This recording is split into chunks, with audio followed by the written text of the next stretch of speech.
Ìgbàgbọ́ ṣiṣẹ́ àgbàtà ni. Oníyàwó ìbàjá ni. Ìgbàgbọ́ ṣiṣẹ́ ọ̀ṣun sílẹ̀. Oníyàwó ìbàjá ni ẹ̀. Ìgbàgbọ́ ṣiṣẹ́ àgbàtà ni. Oníyàwó ìbàjá ni. Ìgbàgbọ́ ṣiṣẹ́ ọ̀ṣun sílẹ̀. Omi àwa ìbàjá nìyẹn. Ìgbàgbọ́ ṣiṣẹ́ àgbàtà ni. Omi àwa ìbàjá ni. Ìgbàgbọ́ ṣiṣẹ́ ọ̀ṣun sílẹ̀. Omi àwa ìbàjá nìyẹn. Ìgbàgbọ́ ṣiṣẹ́ àgbàtà ni. Omi àwa ìbàjá ni. Ìgbàgbọ́ ṣiṣẹ́ ọ̀ṣun sílẹ̀.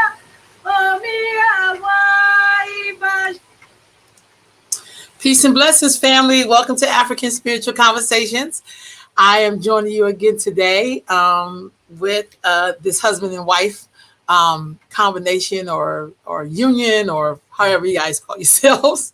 This is Ananda and Zakai Free. Thank y'all so much for joining me. I'm so looking forward to hearing from you both today. And so this is part of a new lineup where each day on African Spiritual Conversations, we will have different hosts coming in, sharing their points of view and, what's ever going on in their world. So thank you so much for joining us. Thank you for having us. Yeah. So how y'all feeling this morning? Good. Yeah. Feeling really great. Yeah, it's a beautiful day. Okay. So my first question, just right off the top, when you think about your spiritual tradition, how does that fit into your marriage? Yeah.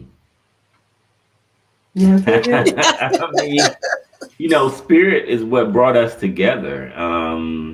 And even before that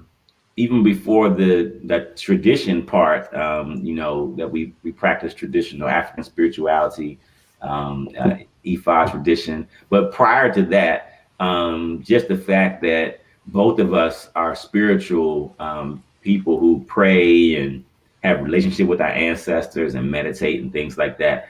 That's what actually brought us together. And my wife, I'm sure she can talk more about the things she was doing, the manifestation lists and things she was doing to attract a mate. And, on my side, I was just using spirituality to maintain my sanity and to be balanced in this crazy world that we have. And, trying to make sure that I didn't, fly off the handle, given all the circumstances of being a Black man in America. And spirit brought us together. That's the way I look at it. But that's what happened. Yeah. Yeah. But she was already kind of practicing the tradition. I was training prior to meeting me. I had been avoiding this path for probably 20 years or something like that, being exposed to African spirituality when I was a college student, but not really taking it seriously. And I had more of an affinity for, I guess, more mystical type of things and just, meditating and things and chanting and, Vedic practices and things of that nature. But then when spirit brought us together, then that got me more committed to the African spirituality, which we practice now. Yeah. So what were you doing before then? Both of you, what were you doing before you came to this path? So I would say before I officially started practicing African traditional religion, spirituality since 2006. So for a while, I was doing more new agey, type of things. Like I'm, a Reiki master practitioner. I did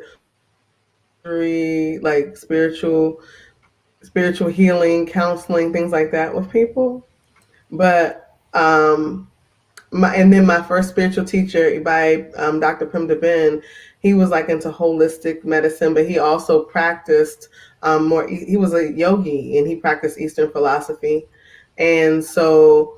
But when he passed, I knew that this was my path. Like I wrote the sister by the name of Navashadea and asked her if she knew of any reputable priests in Baltimore, and that was the beginning for me. It's like my spirit just tapped me into this path, and this has been the path that has really brought my life into being. That's how I feel. Even though I was already born and alive, this is what like it brought a deep sense of aliveness to me. I've never felt more alive in my life than practicing this tradition. Yeah. Right on. And What about you?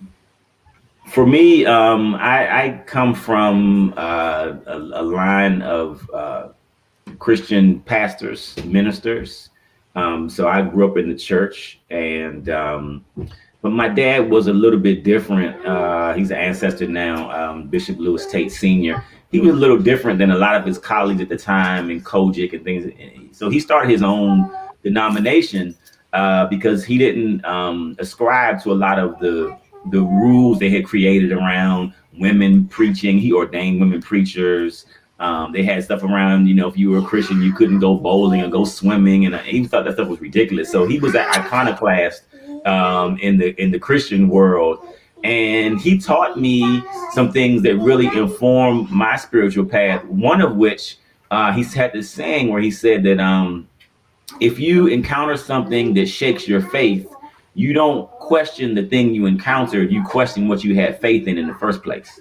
Mm. And so that kind of grounding allowed me, as I matured, to go out and explore meditation, which, in that time, in yoga, people in the church thought that that was some kind of sinful devil stuff. And even now, people still say that, Yes, which we do.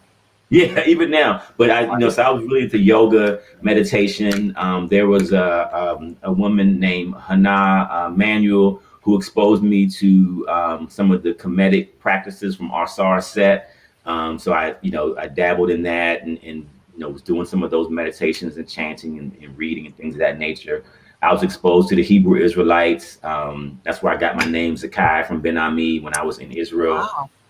And so I have a kind of very eclectic, and then I spent probably 15 or more years with the Art of Living Foundation, whose leader is Sri Sri Ravi Shankar. He's my spiritual master at the time, my guru, who turned me on to deeper meditative practices, and I was an international trainer and teacher for them for some time.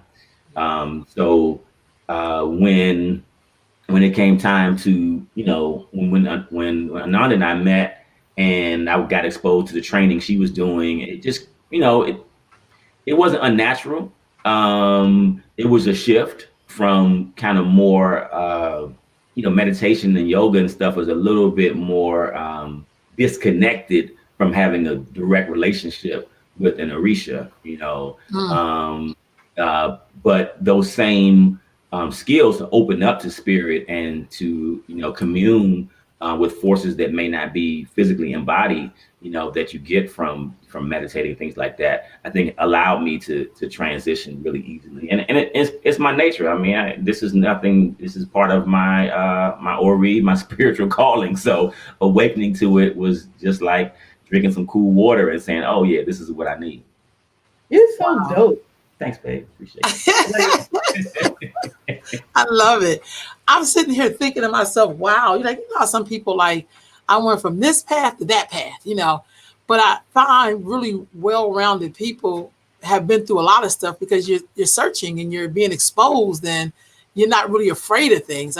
One time I was in a meeting with a bunch of so-called spiritualists, and when people started talking about crystals, people were like, whoa, with the crystals. And I was like, what do you mean, whoa, with the crystals? Like, what's wrong with that?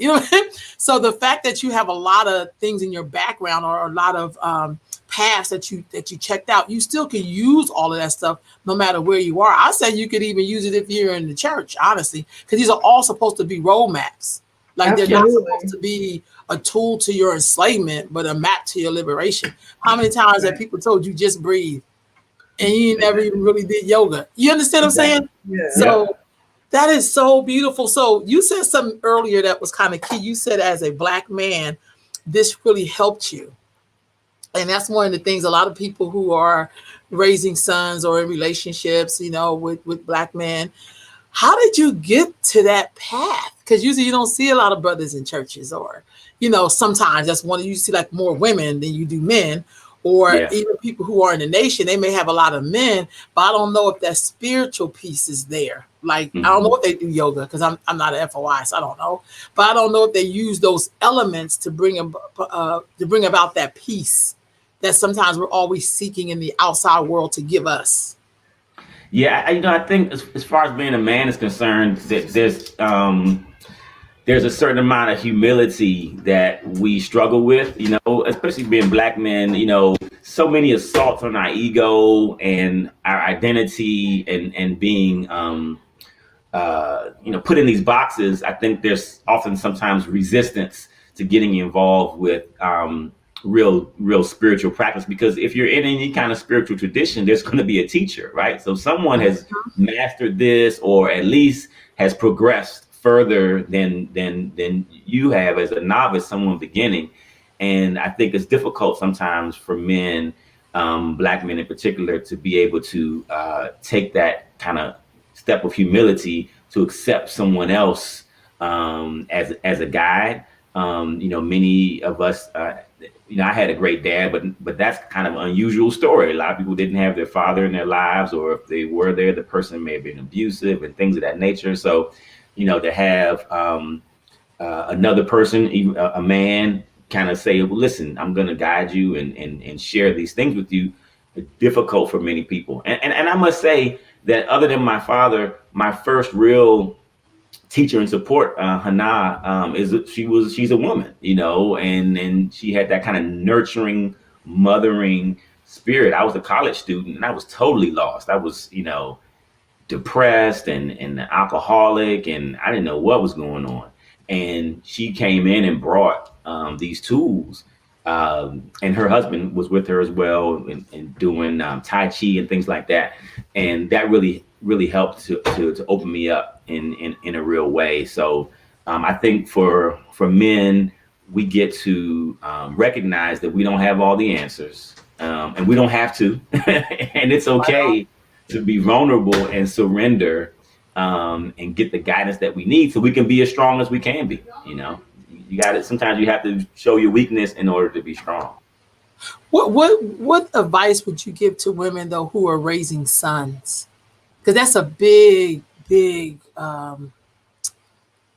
population in our Sure. community. A lot of black women raising their sons, and sometimes we try to do the best we can, but I think sometimes we don't really listen, or we try to do what we think is best for them, and we're not males. You understand Hmm. what I'm saying? So, Yeah.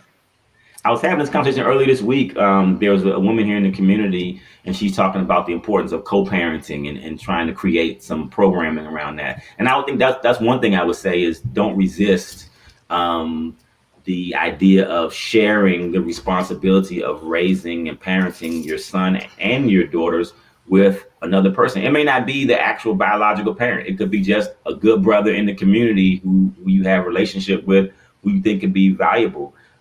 We mm, need all sides of the equation, and I think that women uh, get to not try to make a man. Like, some women want to be tough. Like, I'm going to be tough on him because I want him to be a man. Like, that's real talk. that's not what the children need. Your nurturing, your love, your compassion, your sweetness.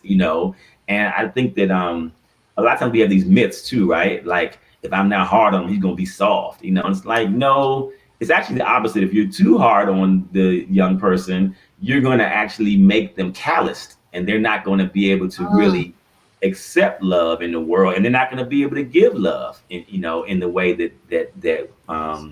we would like to see happen. I think we have so many damaged individuals, Sister Road, that there's so much healing that needs to be done before you mhm. can even talk about how you're going to parent. Make sure you're healing your own inner child, so you don't put those Yeah. things that you didn't take care of onto the young person. And then one last point, I would say, is make sure that the young man, the young boy, is in social situations that are nurturing. So I see a Mm. lot of young women, particularly when I was living in DC and even here, they put their young boys into these football programs and stuff where guys in the Mm. community are doing football. Nothing wrong with sports, but I just get that. because someone is leading a football league or a basketball league doesn't make them a qualified mentor or support for your child. You Mm. know, they could be instilling abusive practices, not necessarily anything like sexual abuse or whatever, but just the way they speak, the language they're using, the That's real talk. the focus on aggressiveness over other things. That's not necessarily what young boys need. So be very cautious about find good programs, but also ask the right questions and observe, because we want our men to be sensitive and vulnerable, as well as being strong and determined and driven to achieve. But it's a balance.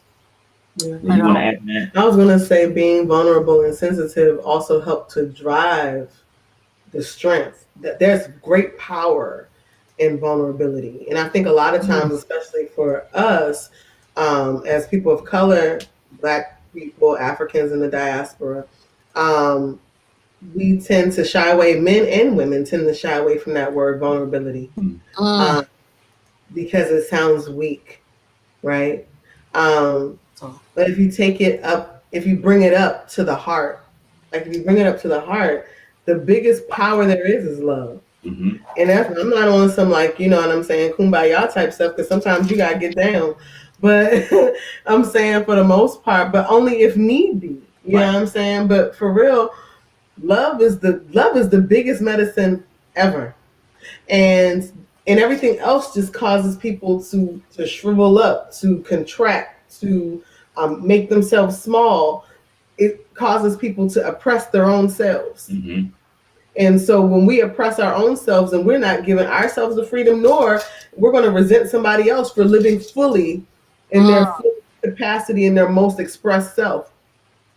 You know what I'm saying? So it starts young. If we start doing this for our children young, teaching them qualities like goodness, joy, good character, embodying those things. You know what I'm saying? Mm-hmm. Like good character doesn't equal gentle character. Like in Ifa, they talk about Iwapwele. Iwapwele is gentle character. Iwarere is good character. So we strive for good character, as my Baba says, and even as my first godmother would say, like sometimes, like I said a little while ago, sometimes you gotta get down. If somebody like warriors don't have gentle character, they don't because they have to go into war mode. Get that. You know what I'm saying? But their compassion, their commitment, their perseverance, their integrity, honesty, positive integrity, excuse me, those things lend to having good character. Mm-hmm. Mm-hmm. Yeah, and Mm. motivated by love. I mean, And anybody motivated by love, that's yeah. truly a warrior, their motivation is based Mm. in love. And I want to say this, Sister Ro. I'm glad this conversation is happening because I think we're in a time now where I'm hearing more parents say, "I'm looking for more tools for raising my Mhm. child." Because not in the distant past or not so distant past, parents would say, "I'm just going to do what my parents did. Like I'm here, Yeah. I survived, and I'm going to just." And now we're realizing that that isn't necessarily the best approach. Right. We That's real did talk. survive, and many of us are doing And pretty well, highly despite traumatized. some of the traumatic things that have happened. Right But I'm on. glad that now in 2020 and moving forward that we're open to reading certain books, listening to certain teachers who have raised children who have some insights, dealing with even our ancestors who can give us insights on things that we can do. I'm glad this is happening because it's necessary. You cannot raise a nation in a vacuum. We need each other. Right on. Right on. What are some of the elements that help you all in your marriage in the beginning of your marriage? Because when two people come together, somebody may want the tallest seat up. We always joke about the tallest seat up being down, or some person may like to make their bed up. The other person goes, we gonna get right back in it later on. Like, how do you deal with? How did you maneuver that, or how did y'all blend more, or did y'all have rules to how you kind of work through difficult moments and times? You want me to be real or Please Yeah, keep it all the way real. Keep it all the way real. yeah. a I lot of mean, screwing? okay. Hey, now hold on, because you can't be upset when you're screwing. Now that's I mean, yeah, that was there. But we didn't have rules and stuff. No, but I would. Yeah, I'm being funny, but I know. I'm also being serious. That was real, right? Yes. Hmm. But I also think the fact that, I'm gonna say for me, when I met him, I was so like, oh my goodness, this is my person, because I was in other relationships that were not. I wasn't healthy in those other relationships, and the people that I was with weren't healthy because of our own traumas and toxicity, right? And so, and I was also in same gender loving relationships before I met him. And um and I still identify as queer. I don't and he knew that. I remember before we got married, like right before we got married, he would tell me, he was like, I told such and such I'm getting married. I'm marrying a lesbian. I said, you did what?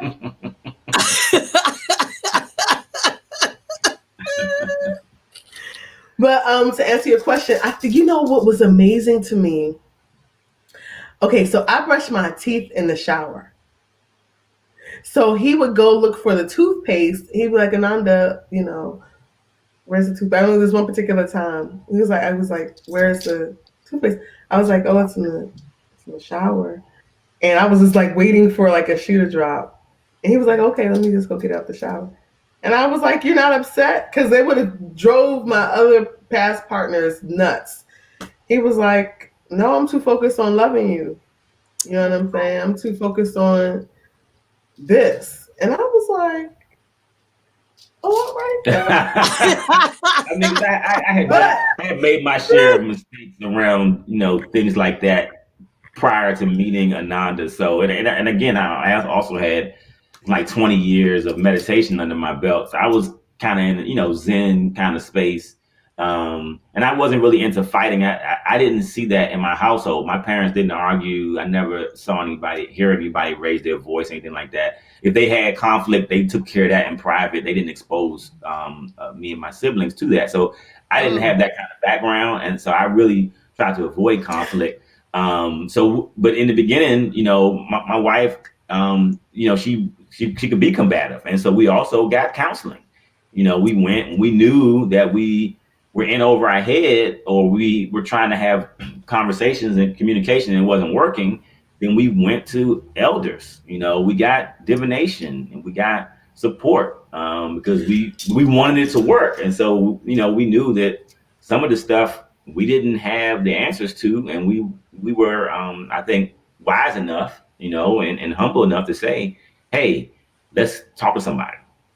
We did that quite a few times in the earlys, yeah. In the beginning, because I think like I said, what I said earlier around the physical intimacy, and that helped, and it still helps greatly. And I will also say that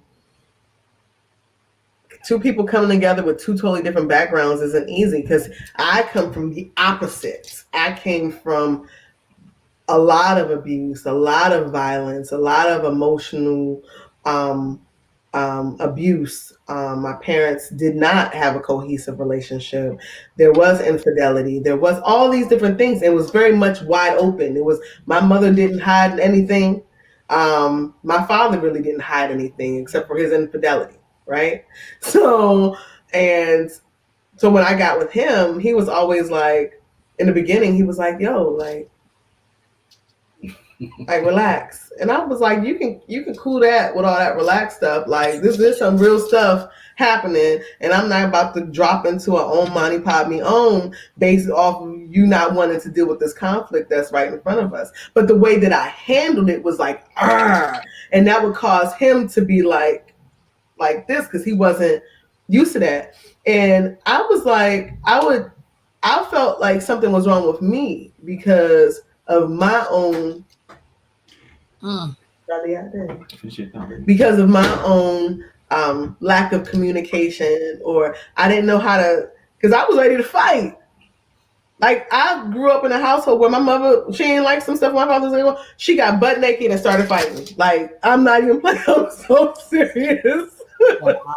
So, so I was like, "Yo, would you want to fight me?" He'd be like, uh, "No," and you shouldn't want to fight me either.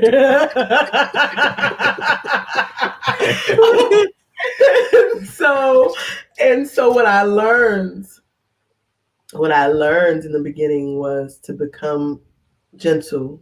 And I remember that one of the things, because I didn't think, again, the main thing I talk about today on all my platforms, vulnerability and authenticity and transparency. I was not necessarily that way, not really vulnerable, you know. I made space for other people to be vulnerable, but not necessarily for me to be that way because I was waiting for somebody to bend me over and give it to me and not in a good way. You understand what I'm saying? So it was just like very with he and I was like, I was scared. And I was very scared because my husband, he was traveling the world before I met him, like he say like a nomad, doing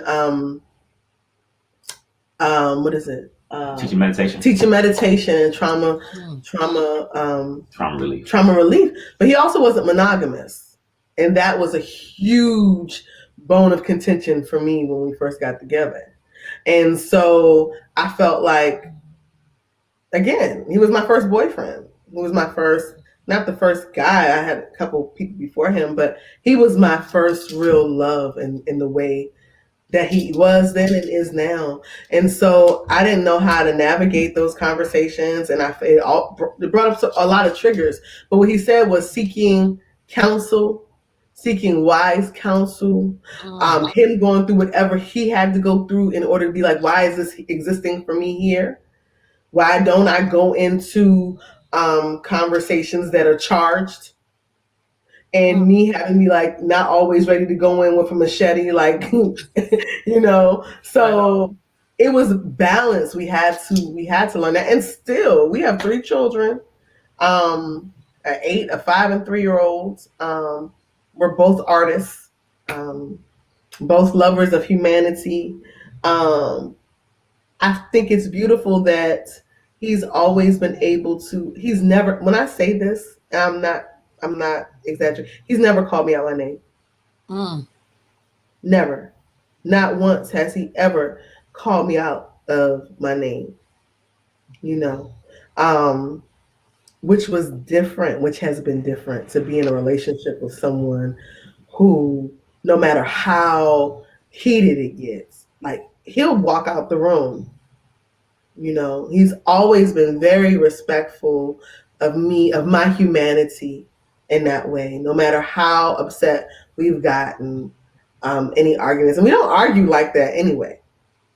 You know what I'm saying? We be trying not to get pregnant. Right. Like, you know what I'm saying? Like we got too much other stuff going on too. I'm not gonna say it's perfect for us. You know, it goes back to that to me for that Christian upbringing around the definition of love. I can't remember the scripture right now, but it gives you all the things about what love is. Yeah. So I was really raised in that, you know, and so I try to apply that as much as I can to the things that I'm doing. I think sometimes people don't know really what love is. They say they're in love and they say they love somebody, but they don't even really know what that is and what does love even look like. Like somebody say, praise the Lord. All right, then pass the ammunition. You know what I'm saying? Yeah, people don't know.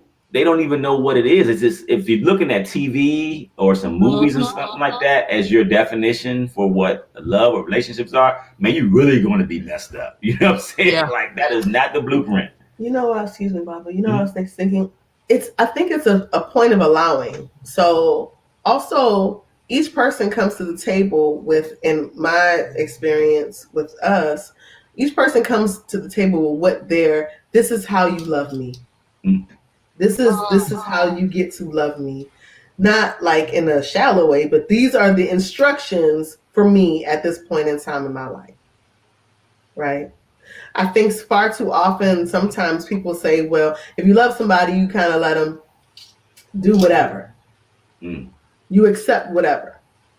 But I don't accept whatever because I don't accept whatever for myself. You know what I'm saying? But in the highest way when I say you allow the person to progress. You allow the person to bring their best self to the table. And those things that don't align with what that best self is, you point that thing out. Having honest, constructive conversations with feedback, it's important. Yeah, a lot of talking. What you were saying, like what helped in the beginning, a lot of talking, a lot of because you're getting to know someone, right? And you get into and in a lot of ways, you're getting to know yourself too, because things come up in relationship to others that may not have come up when you were single. You know, your partner is like a mirror, and sometimes the things that they reflect are things you don't really want to look at. And so you got to talk those things out. One of the best pieces of advice we got was, don't go to bed angry. So sometimes we have some kind of a conflict going on, and we just stay up, talking about it and working it out, or at least getting to the point where we weren't so disturbed and we could sleep peacefully and then get back at it the next day. You know what I'm saying? And one of my things I would always say, because I had this thing like, this country is not, our system does not support relationships, because no matter what's going on in your life, you got to be at that job at 8:45 or 9 or whatever time you got to clock in. And so there's no space for you to address, you're shaking up and you're feeling this thing and you got to put a mask on and go out into the world. And I was like, man, this is so unhealthy. It used to really bother me early on. Like, man, I want to take the time it takes to deal with this, but I got to go to work. You know what I'm saying? So that's something to be aware of too. Oh, he's saying that because when I'm mad, ain't nobody getting no sleep, because I'm not going to sleep. We going to talk. This is what? No. We're going to get through this. We're going to get through this. Yeah, no doubt. So how do you all balance I know where it's coming from too. Okay. How do you all balance patience? How do I say this? So sometimes I hear people when they talk about relationships, it's always about the struggle. Like, I was with you when you was, but are relationships really made up of just that? Because that'll keep a person running. Like, I'm good. I'm good. I ain't got time. I can't be suffering every day. Because people always act like it's about, I was there for you. And it's like, there's got to be more to a relationship and a marriage than just suffering or taking abuse from people like it's love. You know what I mean? I was talking to a brother just a few minutes ago before we got on this show. And I was saying, you don't have to be a hero. Why are you going in and trying to save these people? Clearly, they don't want to be saved. What are you trying to do? They're like resisting it. What is it in you that's attracting people who are in such crisis, and that you're spending all your time trying to get them to love or to understand what love is, or to whatever it is that's going on? It's like, hey, no. To me, your relationship, your life is a celebration. My wife was saying the other day, you won by even being here. Like, all the different sperm that was trying to get to the egg, yours succeeded, and you're here. This is a victory lap. So, we should be spending more time in celebration than we are in conflict. And I think because we have been born, behind enemy lines in a certain way, or in a war, really, that conflict thing, it actually does in some ways come more natural, because we are in kind of a war zone.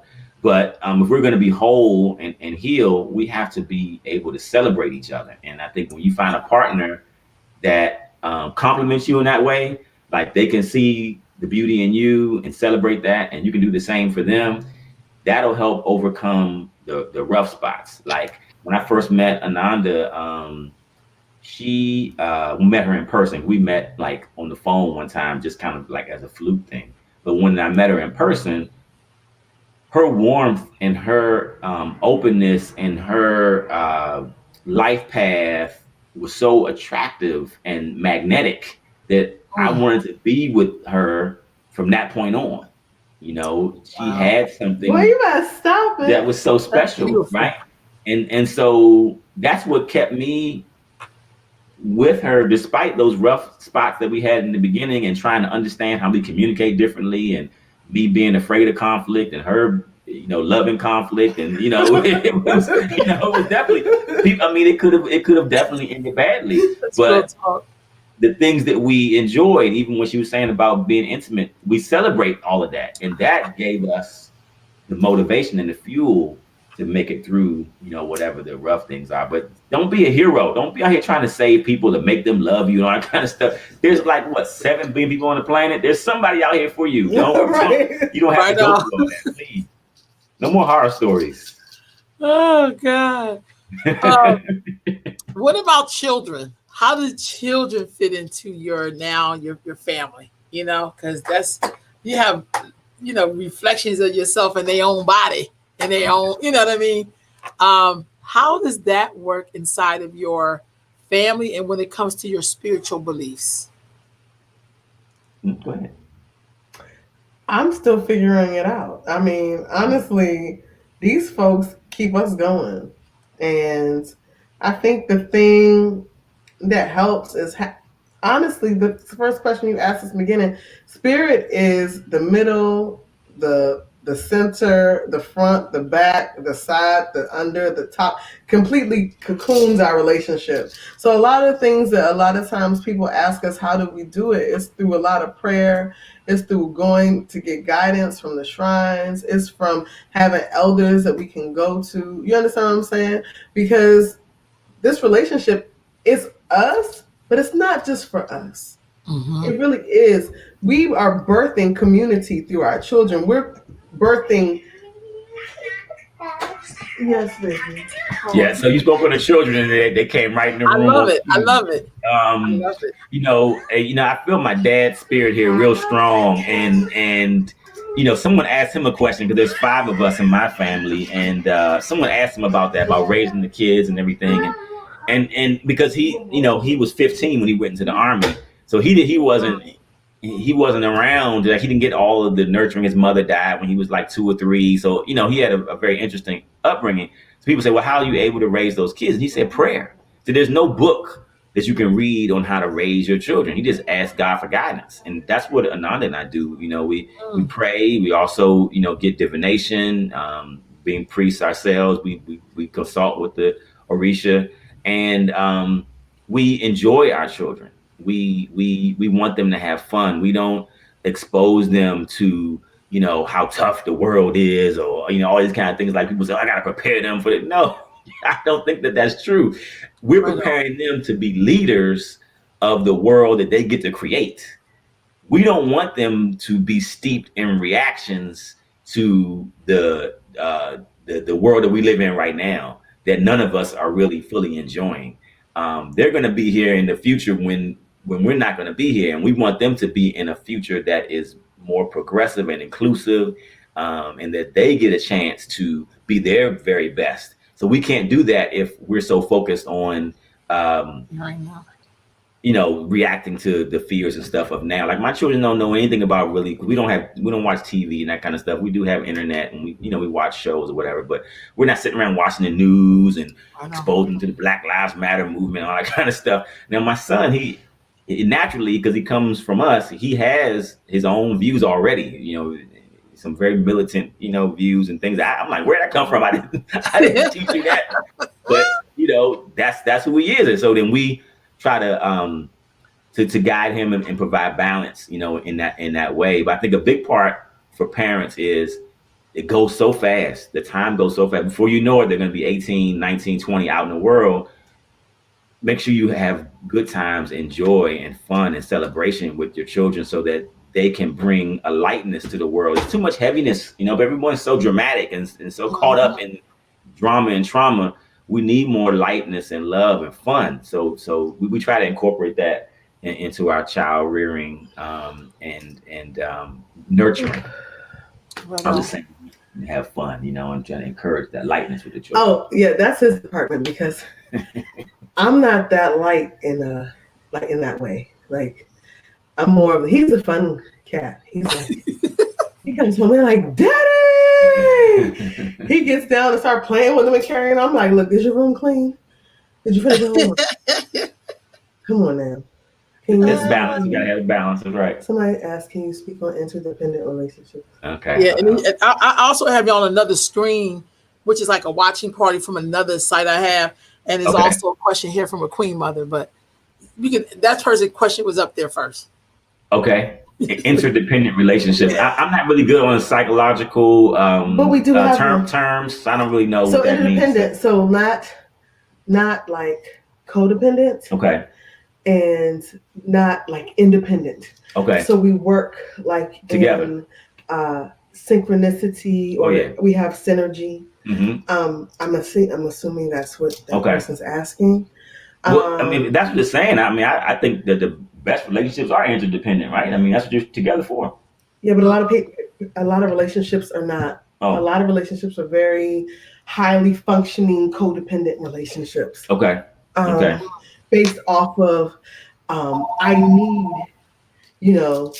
I need you to do this in order for me to do this. Okay. You understand what I'm saying? That's codependent. That's codependent. Okay. So I think for us, because I have a long history before him, I was in very codependent relationships, like extremely codependent relationships. And I had to get to a place of being grounded in myself, anchored in myself. And so as I experienced that more, the I conversation, and then when we got together, I wasn't so needy about him.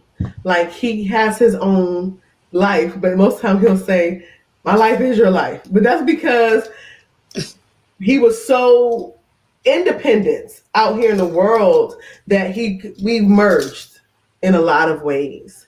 But I don't need him. He doesn't need me to have a good time. I don't need him to have a good time. But how you say, coincidentally, we generally are having a good time with each other because we're with each other all the time. Yeah, even pre-COVID, you know what I'm saying? We already had our quarantine lifestyle. I think it's important for people to know themselves and to have a good relationship with themselves. And when they go to get into a relationship, it's because they want to expand and they want to share. Not just with the other person, but with, again, before the little ones came up here, with the community. We have a relationship not for ourselves. It really is for community. We have children because we're building community. We're building nations by having children. You know what I'm saying? And so even if if a person doesn't physically have children from their womb or from their union, through adoption, through nieces and nephews, through other people, by taking children in, by teaching them values and ethics, by the two people coming together with values, ethics, mission, then it becomes bigger than you. Yeah. You Right know? on. Yeah, I want to speak on that mission thing a little bit. One of the things that Guruji, Sri Ravi Shankar would say about relationships or marriages is, if you focus all your attention on the partner, you're going to burn each other out. So he said, have something else that you're working on together that helps you, so it's like, I love you, all the passion is there at the beginning and stuff, and then you start getting each other nerves, right? Because it's like, how much of that can you do? But then what other kind of projects can you do, like what you're saying about the community? And for us, we started some businesses. And so then that becomes an opportunity for us to collaborate and to be interdependent, which for a project that has an outcome that we're working on together as a team, and it isn't just about our marriage. It's about now we have these institutions that we're building, and we have our children that we're pouring into. And that, to me, provides more cement or glue to bond us. Right on. Queen Mother on my other watch party says, how do you feel as a spiritual couple is the importance of the phrase, marriage is the medicine for the family and community? Oh, wow. Man. I think it is. Yeah. I've never heard that phrase That before. is great. I love that. That's powerful. Yeah. Sister Roque, somebody, can you write that down, Zakai? Yeah. Because it's on my watch thing. It's on this other backup. So page, but she basically says marriage is the medicine for the family and community. Marriage is the family. I mean, marriage is the medicine, for the family and community. Yeah, I mean, I think that I feel that's true. I also feel like in the times we're living in, that's controversial, right? Because people don't necessarily want to admit that that there's a value or even a need for us to have committed relationships and marriages. But what that is, the reason that statement is so rich is because a marriage is the foundational piece for any community to function. Like Ananda was saying, having couples that are committed to each other, that have a mission and a purpose for why they came together. And then the children that come out of that, they expand our world. They become the community. So, couple partners with children, that is a community. And then also the various roles that community plays. So you need the elders to help guide the young couples, right? You need those who have been married maybe a little bit longer, but they may not be elders, but they've overcome some of the things that someone just starting out is dealing with. Or when you're in adolescence and you're starting to explore your sexuality and relationships and things of that nature, having couples that can help you to understand what this is all about and ultimately what you're trying to achieve. As human beings, we need role models, right? We pattern our behavior after things that we see. That's just science. You don't just come out here and just do things just from your own volition. We're all being poured into. So if you don't have married couples in your community, then it's dysfunction. So we have a hood instead of a neighborhood because we don't really have any neighbors. So I think I think that's very real what the Queen Mother shared, and yeah, we're gonna definitely continue to build on that. That was awesome. I think that marriage is important and it is key, and I also feel like if people are in a certain place in their life, they should not get married. Mm-hmm. And I don't think marriage is for everyone. I don't. I really don't. I don't. I think there are some people who come here to be like individuals that do serve in community, but they support community, but they may not have a partner. I think there's a place in community for everyone. And I also think that the one reason why I said the first part about it's everyone shouldn't is because there's so many people out here looking to complete themselves with another person, and they don't understand that they're already whole, and that when you come together with another person, again, like I said, it's like an expansion of self. And I'll also say this: had I not been driven by the Most High and my ancestors to really do a lot of foundational self work, I would have never seen him. They would have never put him in my view. We would have just passed by each other. Like so often people pass by each other and don't ever link. You know what I'm saying? I'm not saying people get to be perfect. There's no such thing. But you get to be as connected to yourself in order to have that kind of relationship. And some relationships, are karmic.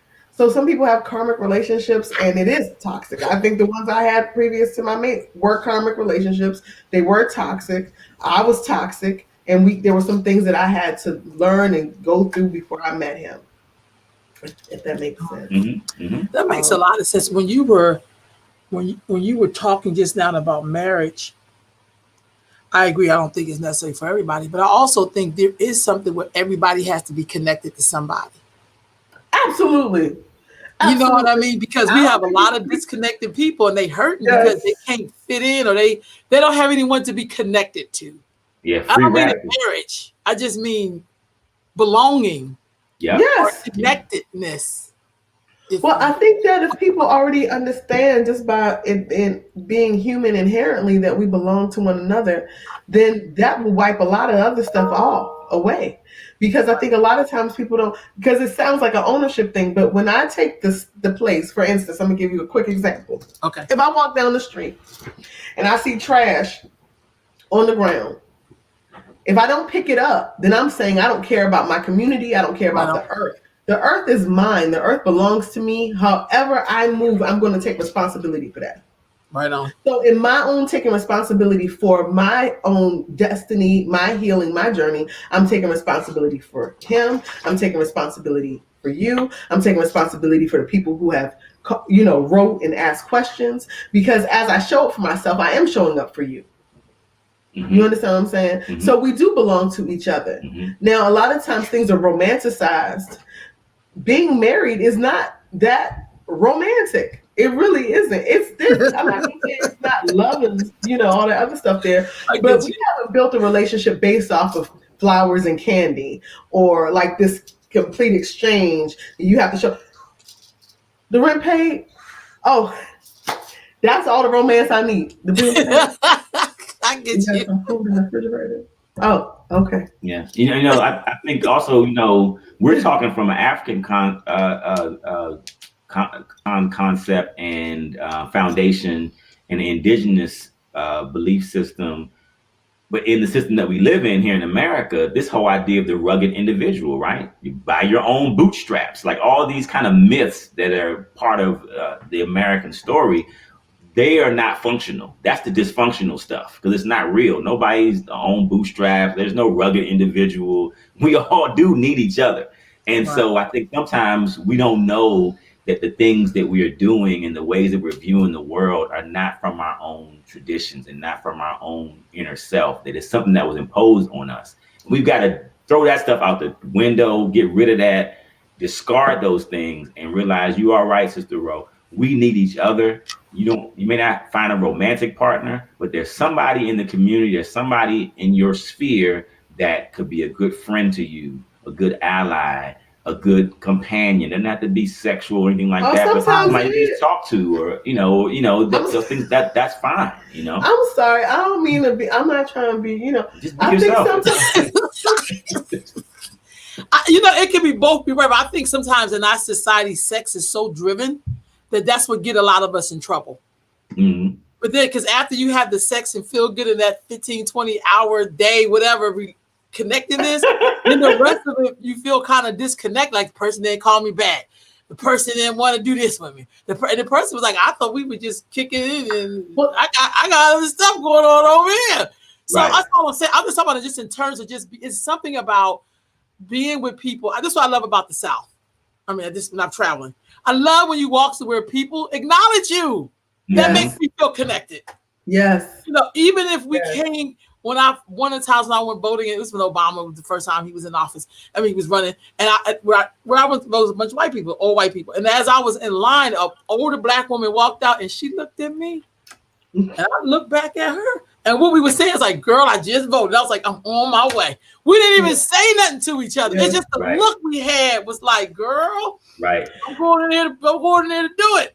All of that was a connectedness, we said hi to each other, but it's just something about that energy that just is in terms of you feeling connected without even having to say a word. Say anything. Yeah. That's what I love about the South. People like, hey, or they do something, nod a head, or that's for you. And you feel like, wow, I'm not from here, but I'm connected to the people here. Mm-hmm. Yeah. Mm-hmm. Mm-hmm.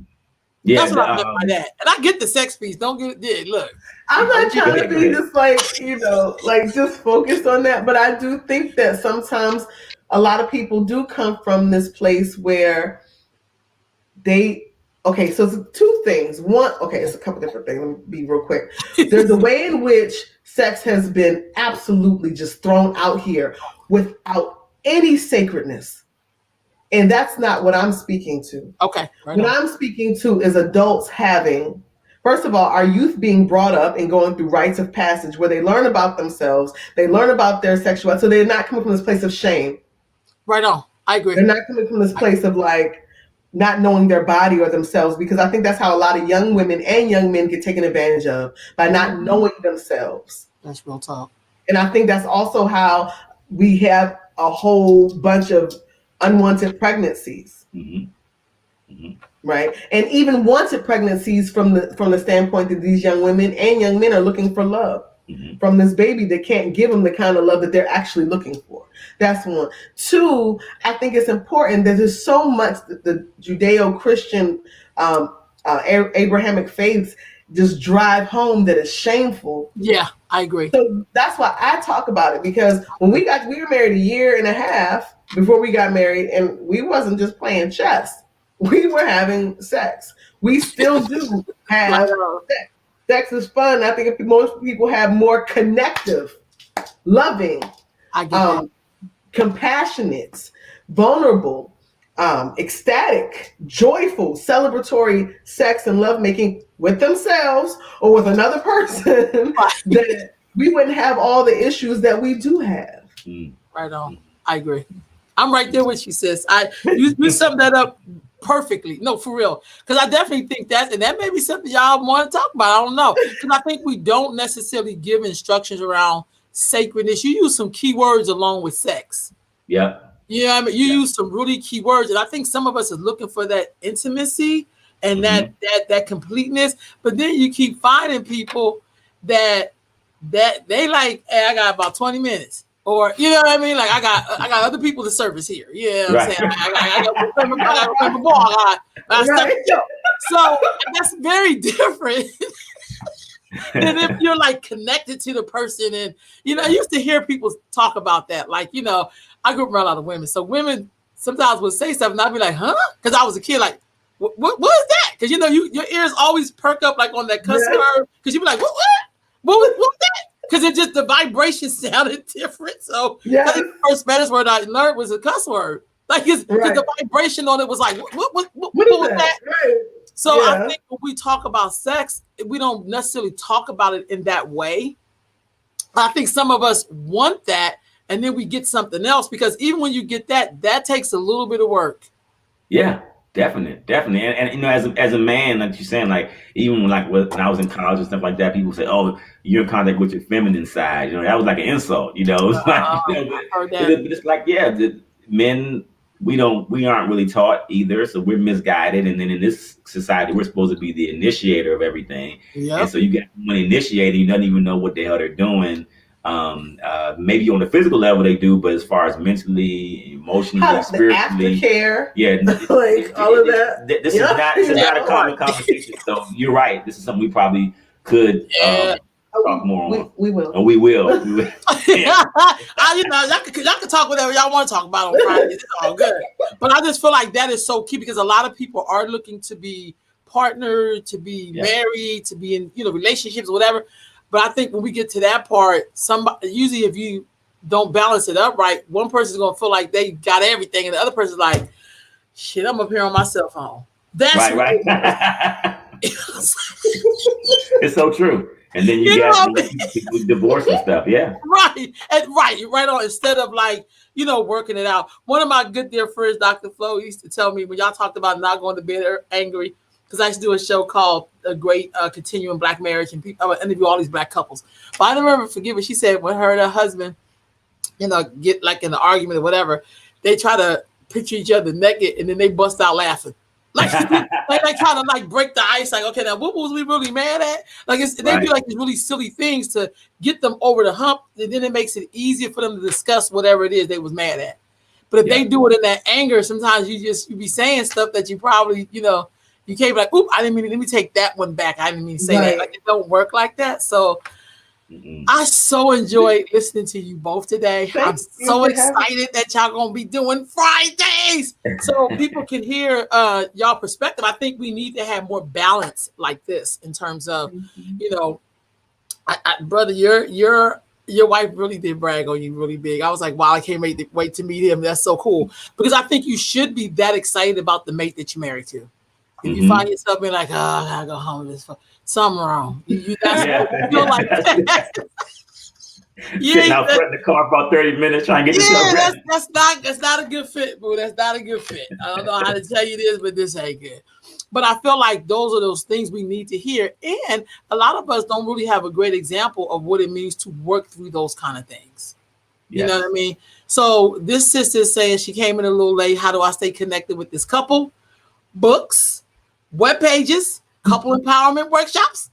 So we need to make sure, and I'm gonna do that definitely next week. I don't think I can get it on here this quick, but I know that y'all have weird on IG or Sweet Weirdness. SWEETWYRDNESS, Sweet Weirdness. That's also our website, sweetweirdness.com. And we have books. We have Yay Sweet Waters and the Mean Mermaids on our website. But couples empowerment workshop. Yeah, we haven't written any books together yet, but thank you for planting that seed. Yeah. And actually, someone called me earlier today asking for some couples counseling. So we may end up doing some things like that. So stay tuned. But until then, we're Sweet Weirdness. You can find us on IG and on our website, and then we have our Facebook pages under our names. Everything is open to the public. Yeah. Okay, I'm trying to share your website right now. My computer's. Yep, you got it, sir. See. Bam. So that's where you stay in contact with for now. But I can see them writing some books, definitely doing some workshops. I'm so serious. In particular, definitely for everybody, but also finding a lot of spiritual communities. That's something that's not really talked about unless you engage to a Bible hour or something like that. Then it's like, this is your duties. But just in terms of general relationships, I think people need to know, how do they work on themselves so that they can find, because sometimes you think you need something and that's not really what you need. This is not about you having a nice pocketbook and some red bottoms. You know what I mean? Like this has nothing to, that's really material. It's like, how does this person really fit you? And how do y'all fit with each other? You know what I mean? So, and I can see now that y'all together, I can see the yin and the yang, but it's in perfect balance. Seriously, you can't have two serious people. You just can't, like two serious people. The house will be exploding every day. It's true. You cannot have two serious people. You just can't. This is myself. What's your signs? I'm a Taurus. I'm a Cancer. Okay. So I know the Taurus is the bull, and then the Cancer is the crab, right? It was earth and water. Yeah. Okay. Thank you. Okay. That makes okay. See what I'm saying? That's some old school stuff. Thank y'all so much for joining me today. I'm like 2 minutes over. Wonderful. So we don't hang up right away. I'm just going to get us offline. So y'all, we'll be back on Monday. And I look forward to seeing you all. Thank you for joining us on African Spiritual Conversations. And they will see you next week. And I'll see y'all on Monday.